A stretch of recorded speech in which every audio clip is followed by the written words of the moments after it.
Bienvenue dans le tuto My Free Time. Je vais vous apprendre maintenant à créer des fonctions récursives. Lorsque j'avais créé cette fonction-là, ça c'est une fonction qui donne un résultat, mais ce n'est pas une fonction récursive. Alors, on se pose la question, alors, quelle est la fonction récursive? La fonction récursive, c'est une fonction qui s'appelle. Donc, il appelle elle-même, en fait. J'ai, par exemple, fonction factorielle. Factorielle, il prend un n quelque part là. Voilà. On sait très bien en mathématiques, lorsque moi je vais créer un factoriel, lorsque factoriel, bah là, on a factoriel comme ça. Normalement, si je n'ai pas oublié, c'est le même n multiplié par factoriel de n-1. Voilà. Donc, du coup, si j'avais ici 4, factoriel de 4, j'aurais 4 multiplié par 4 factoriel de 4 moins 1. Donc là, j'aurai 4 multiplié par factoriel de 3. Et lui, factoriel de 3, c'est encore un factoriel. Donc, c'est comme si ça, c'est une fonction qui prend les n multiplié par la fonction de n-1. Ça, c'est toujours une fonction. Là, c'est toujours une fonction. Et là, ça sera encore comme ça. Là, factoriel, on sait que c'est 3 multiplié par factoriel de 3 moins 1. Là encore, c'est une fonction. Là, 3 moins 1, ça donne 4, 3, d, factoriel de d. Là encore, c'est une fonction. On l'appelle encore. Là, maintenant, d qui sort. Là, d moins 1, donc factoriel d moins 1. Là, ça donne 4 multiplié par 3 multiplié par d, factoriel de 1. Et par convention, factoriel de 0 égale à 1. Ou factoriel de 1 égale aussi à 1. Donc, du coup, tout ça égale à 1. Donc, les résultats, j'aurai 4 multiplié par 3 multiplié par d multiplié par 1. Ça donne normalement 24. Voilà. Ça, des factoriels. On voit que chaque fois, si j'ai quelque chose, j'appelle encore la fonction, la même fonction. Alors, on va essayer de le faire. Moi, je le fais dans d'autres langages, en C, au Camel, voilà. On va essayer de le faire ici. Alors, comment le faire? Je vais faire ici la factorielle. Pour faire les fonctions récursives, il faut, donc là, je vais faire, donc, fonction récursive. Je n'ai pas besoin de D. Ok. Donc, voilà. La chose la plus importante, c'est cette condition-là, que j'avais dit la convention. Dans la convention, lorsque n factoriel de 0, donc factoriel de 0 égale à 1, ça on le sait, ça c'est la convention. Donc du coup, cette convention, on va l'utiliser comme notre cas de base. Donc lorsqu'on arrive à ces cas-là, on dit que on connaît la réponse. Mais factoriel de n, on ne connaît pas. On sait juste comment le faire, mais on ne connaît pas la réponse. Soit on sait faire celui-là, mais ça on ne le sait pas. J'ai, par exemple, comme j'avais dit, 5, factoriel de 5. Moi, c'est que je sais faire. Je sais faire comme ça. Je sais faire comme ça. Lorsque j'arrive ici, là je fais n'importe quoi. Lorsque j'arrive ici, je dis ça, je sais pas le faire. Mais c'est que moi je sais faire ça. Vous voyez? Chaque fois, il faut diminuer en fait la quantité. Cela va nous amener en fait à aller jusqu'à 1.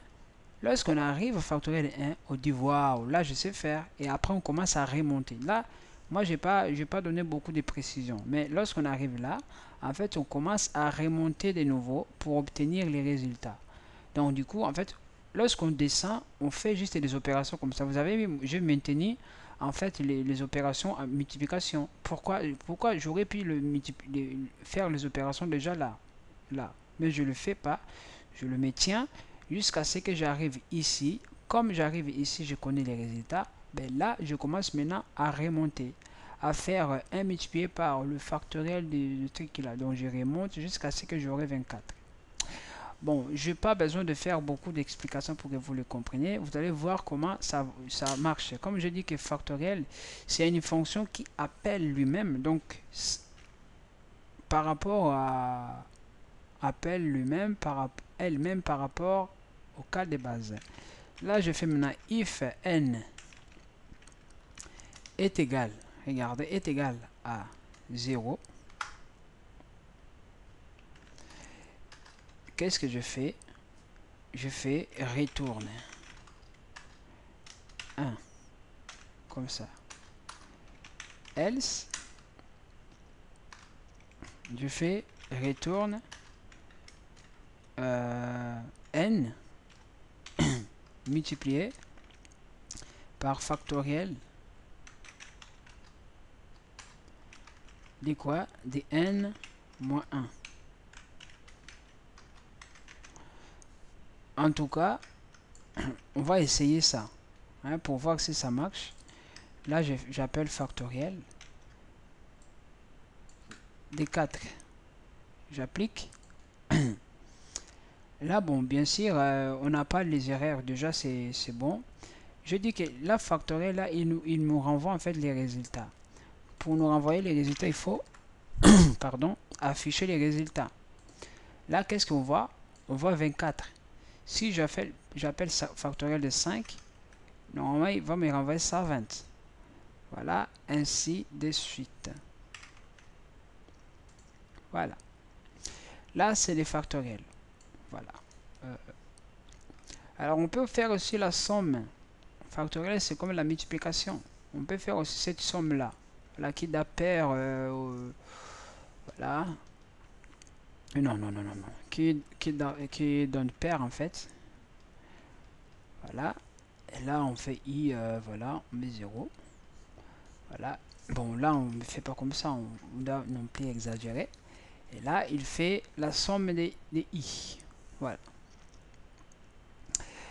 Alors, pour faire ça, ben, c'est la même chose. Là où on avait fait, parce que ce que moi je viens de faire avec le factoriel, c'est... comment dirais-je? Ben là c'est la somme. Ce que moi j'avais fait là, c'était les produits. Les produits, normalement, c'est comme ça. Si j'ai pas oublié les termes mathématiques, les termes mathés, c'est comme ça. Et là, c'est 1. Là, on fait le produit de i. Voilà. Donc on peut faire beaucoup de choses avec comment dirais-je, avec les fonctions récursives. Alors encore une chose très importante. L'autre fois j'avais dit que lorsqu'on fait la division euclidienne. Bon, je dis division d'Euclide quoi. Voilà. Division d'Euclide, on peut aussi dire P, G, C, D, hein, plus grand commun diviseur. P, G, C, D, A et B. Je vais avoir le plus grand commun diviseur de ce truc-là. Ben, lorsqu'on fait le PGCD, on peut aussi le chercher grâce à la division euclidienne. Supposons que j'ai 13 divisé par... Non, 13, c'est nickel, c'est pas bien. J'ai 18 et j'ai 3. Non, et j'ai 6. P, G, C, D de 18 et 6. Voilà. C'est quand même de la triche.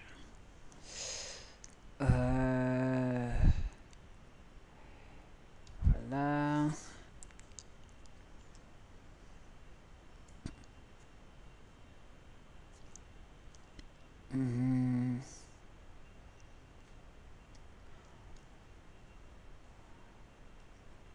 Voilà. Et 15. Voilà.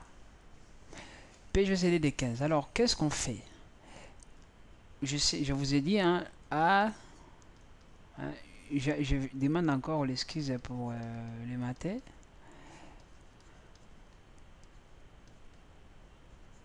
Je sais pas si c'est l'inverse, en tout cas, je sais pas.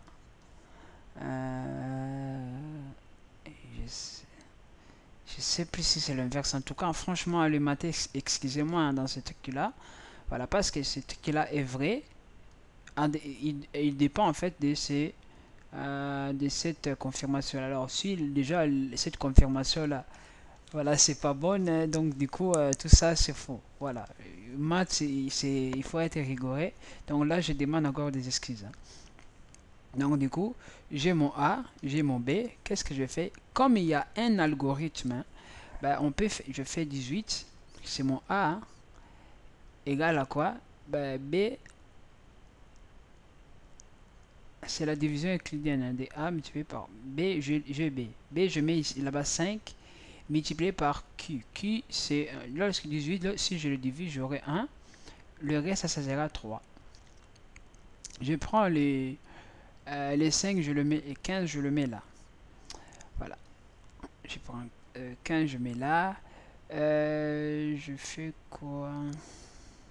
Donc, il faut prendre celui-là. Il vient là, et là, il vient là. Je fais 3. 3, si je le divise avec 15, ça fait combien? Ça fait 5.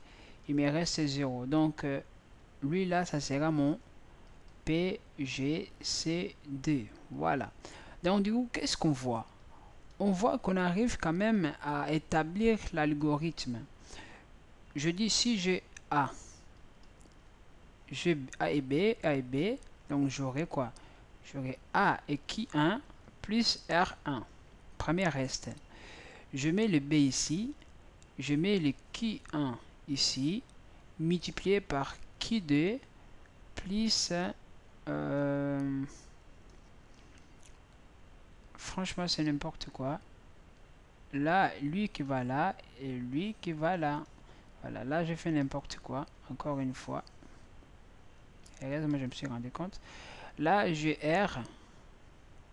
R1, parce qu'on dit, hein, en maths PGCD, les A et B, c'est... ne me dis pas que j'ai oublié. C'est les PGCD de B et R. R, c'est reste. Bon, on sait qu'on peut aussi écrire PGCD de A et B égale PGCD de B et A modulo B. Voilà, là c'est les restes. Voilà. En fait, tout ce que je suis en train d'écrire, ça va nous servir justement à faire une fonction récursive de PGCD. Alors là, je vais écrire, hein, justement mon idée. Là, c'est qui D plus RD. Là, R1, ça va venir là. RD, ça vient là. Là, c'est qui 3 plus R3. Donc, on voit tout le temps, lorsque ici, il y a 1, là, c'est D, là, c'est 3, là, c'est 3. De toute façon, ça va se suivre, hein. R3 multiplié par qui 4 plus R4. Ainsi de suite. Voilà. Ainsi de suite, tant que cette condition-là que j'ai créée là est vérifiée. Je ne sais pas si cette condition-là est bonne. Elle est bonne, mais bon. Tant que cette condition est vérifiée. Donc, qu'est-ce qu'on tire conclusion? Ben, par exemple, maintenant, si je vais créer une fonction PGCD, ben, des A et B, moi des récursives, je dis que là, maintenant ici, je dis si déjà, si B, hein, là aussi, il faut que A soit inférieur à B, soit supérieur à B. Si A est supérieur, hein, je peux écrire si A est inférieur à B, qu'est-ce que je vais faire? J'appelle encore la fonction, je fais retourne, comme ça, retourne quoi? PGCD de quoi? j'inverse en fait le valeur de B et A. Voilà. Là, c'est la première condition. Donc, si j'avais par exemple ici 15 et ici 8, 18, ben, je ne peux pas dire que 15, je ne peux pas l'écrire comme ça. Là, c'est quotient plus reste. Je ne peux pas. Il faut que j'inverse les valeurs. Voilà. Là, j'ai juste inversé les valeurs. Ben, sinon, je fais maintenant. Sinon, je passe deuxième étape. Ça, c'est juste pour inverser. Hein. Je peux même faire ici, je dis inverse. Hein. Inverse des valeurs. Maintenant, cas de base. C'est cas de base. Qu'est-ce que je fais? Je dis si, regardez bien, bah, si le PGCD de A, par exemple de 9 et 0, PGCD de 9 et 0, c'est quoi? C'est 9. Parce qu'on sait selon les règles en fait, lorsque, bon, je sais que 0 c'est pas un nombre premier, mais le PGCD en fait, lorsque j'ai le PGCD ici, si je prends le PGCD, je le divise dans chaque ces valeurs là, les résultats que j'aurai, en fait, ça va me donner le PGCD des nombres premiers. Donc le PGCD de A divisé par D, en fait c'est lui là c'est D, et si je fais, là c'est 18 en tout cas, divisé par D, non je vais écrire ça comme ça. Donc si je fais A divisé par D, comme ça, et B divisé par D, alors le PGCD de ces deux valeurs là doit nous donner 1, donc soit premier. Voilà. Là, j'aurai 3 ici, j'aurai 6. Là, j'aurai 5. Ben, du coup, 6 et 5, le seul PGCD qui peut diviser lui et lui, c'est 1. Donc là, c'est premier. Les deux valeurs là sont premiers entre eux. Voilà. Bon, je suis pas là pour parler des maths en tout cas, mais bon. Là, je fais maintenant if A, if B. B est égal à 0. Je fais retourne A.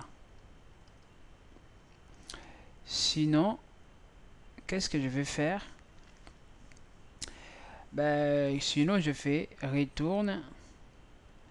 Je vous ai dit là, hein, sinon, retourne quoi?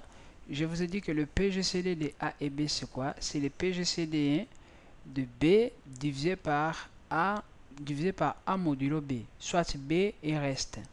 Ben, c'est ça que je vais écrire. Je vais écrire ici PGCD de B et A modulo B. Comme ça. Bon, on va le voir justement pour voir si ça marche ou pas. Là, je vais faire fonction PGCD qui prend valeur de A et prend valeur de B. Je dis if A est inférieur à B, je fais retourne PGCD de B et A. Ben, sinon, je peux faire juste comme ça. Ça, c'était juste pour condition vérification de grandeur. Je sais pas si je peux, c'est écrit exactement là. Là, cas de base.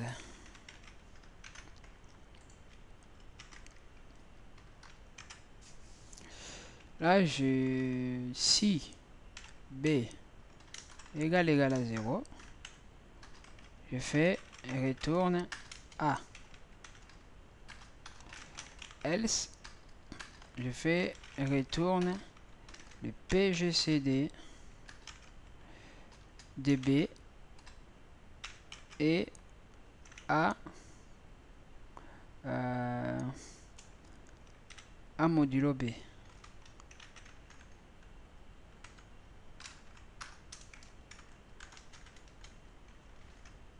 Voilà.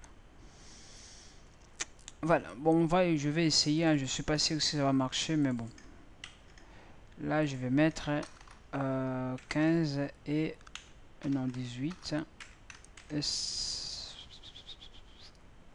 et 15.